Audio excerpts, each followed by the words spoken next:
Assalamualaikum warahmatullahi taala wabarakatuh dan salam sejahtera.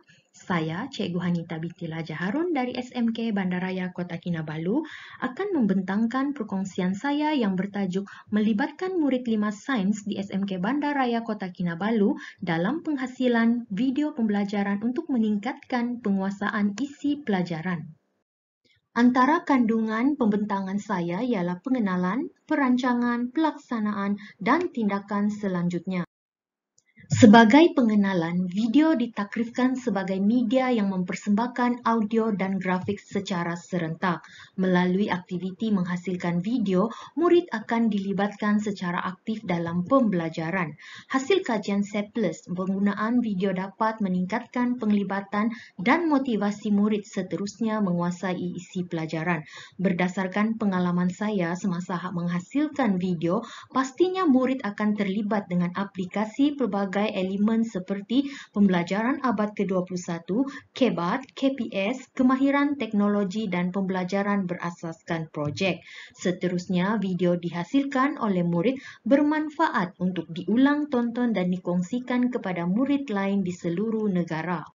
Pandemik COVID-19 yang kian menular menyebabkan Kementerian Pendidikan mengambil tindakan menangguhkan sesi persekolahan.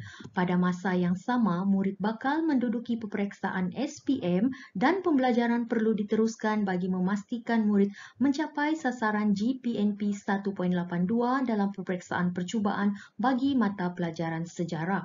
Seterusnya, aktiviti seperti kuis, kuizi dan melengkapkan modul kurang melibatkan murid mendalami secara menyeluruh dan berkesan serta menguasai kemahiran. Oleh itu, guru perlu merancang intervensi yang sesuai bagi memastikan masalah ini dapat diatasi. Seramai 22 orang murid dari kelas 5 sains terlibat dalam intervensi ini.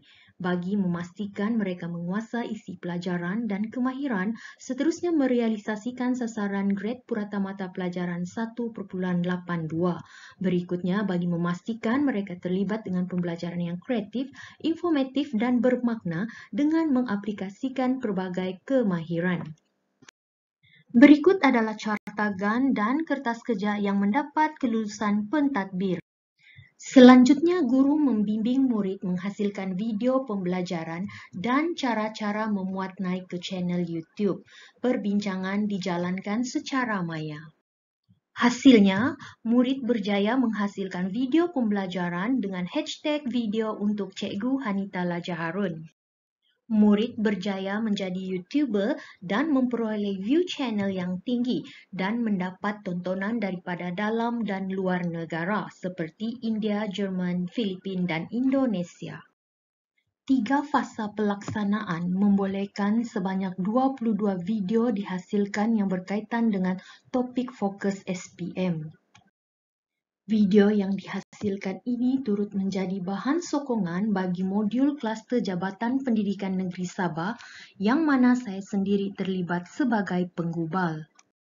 Dapatan menunjukkan semasa peperiksaan pertengahan tahun berlaku peningkatan sebanyak 0.37 menjadikan GPNP 2.27 iaitu ada perbezaan sebanyak 0.14 berbanding OTI yang ditetapkan iaitu 2.41.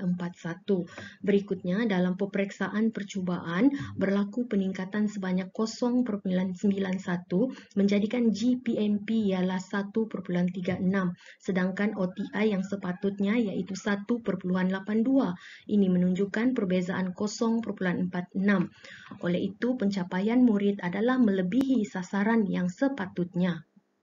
Keseluruhan murid sangat bersetuju aktiviti penghasilan video pembelajaran membolehkan mereka meneroka dan memahami, menguasai isi pelajaran, belajar secara kritis, kreatif dan imajinatif dan meningkatkan kemahiran menghasilkan video. Dalam respon terperinci, murid turut akui intervensi ini memberikan pengalaman baru, meningkatkan kemahiran dan yang lebih penting, meningkatkan penguasaan tentang topik. Keseluruhan guru sejarah juga memberikan maklum balas. Aktiviti menghasilkan video pembelajaran membolehkan murid menguasai isi pelajaran dan kemahiran dan seterusnya hasil kerja ini memberikan manfaat kepada murid yang lain. Berikut adalah salah satu contoh video yang dihasilkan oleh murid. Tamadun ini juga dikenali sebagai Tamadun Harappa, bersempena dengan bandar utamanya. Masyarakat Tamadun Indus menjalankan perdagangan luar termasuklah dengan Mesopotamia. Ia dibuktikan melalui penemuan cap mohor. Antara barang yang Sebagai cadangan, intervensi ini akan diteruskan dalam fasa keempat dan kelima semasa cuti akhir tahun bagi memastikan ETR SPM tercapai. Seterusnya, intervensi ini akan diperluaskan bagi membolehkan saya meneliti keberkesanan melalui pelbagai sampel. Berikutnya, amalan ini akan berterusan dalam pengajaran dan pembelajaran memandangkan kemahiran ini sudah menjadi norma dalam pendidikan dan kehidupan.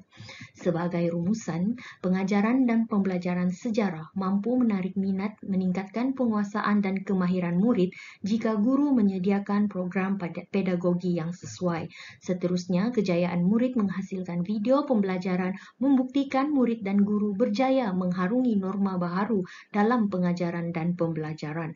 Berikutnya, aplikasi elemen PAK 21, KEBAT, KPS, ICT dan PBL boleh dijayakan secara PDPR jika guru merancang tindakan dan strategi yang sesuai. Sekian, terima kasih.